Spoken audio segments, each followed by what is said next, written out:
আসুন আমি কালামুল্লাহ শরীফের সূরা নিসা, বলুন কোন সূরা? সূরা নিসা। এই সূরা নিসার ৭৫ এবং ৭৬ এই দুই টুকরা আয়াতে কারিমা তেলাওয়াত করেছি। মা বোনরা যারা আছেন, মা গো কান খুলে শুনবেন। আপনারা ঘরে থাকেন, আপনাদেরও কিছু কথা জানা শোনা দরকার।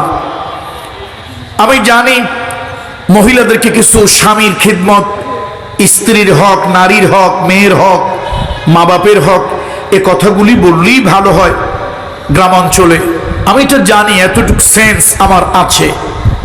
কিন্তু বর্তমান বিশ্বের যে অবস্থা, সেটা যদি আমরা বাদ প্রতিবাদ না করি, আমরা তো লাঠিসার নিয়ে ওখানে যেতে পারবো না। গতকালকে ঢাকায় মার্চ ফর গাজা অনুষ্ঠিত হয়েছে, আলহামদুলিল্লাহ সেখানে আমরা ছিলাম। আপনারা শুনে খুশি হবেন, বাংলাদেশের ইতিহাসে গতকালকে যত বড় প্রতিবাদ সভা হয়েছে, বাংলাদেশের ইতিহাসে এত বড় গণজমায়েত এই ৫০-৫২ বছরের ইতিহাসে আর কখনো হয় নাই, আলহামদুলিল্লাহ। এবং সারা দুনিয়ার মিডিয়াতে সেটা কভার করেছে। এমনকি যাদের বিরুদ্ধে প্রতিবাদ, সেই ইসরায়েলের মিডিয়ায় পর্যন্ত বাংলাদেশের এই প্রতিবাদের সেই ছবি, মিটিংয়ের ছবি গিয়েছে। তাহলে এই যে প্রতিবাদ করাতে বিশ্ব বিবেক জাগ্রত হোক।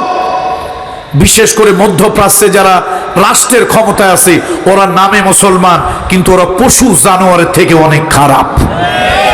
ওরা শুধু ওদের ক্ষমতাটা ধরে রাখার জন্য, ওদের ক্ষমতার চেয়ার টিকা রাখার জন্য আজকে দিকে দিকে পর্বতে প্রান্তরে মুসলমান নির্যাতিত হচ্ছে, আর মধ্যপ্রাচ্যের মুসলিম জালিম ওই শাসকগুলি ভোগের পেয়ালা উপচে পড়তেছে।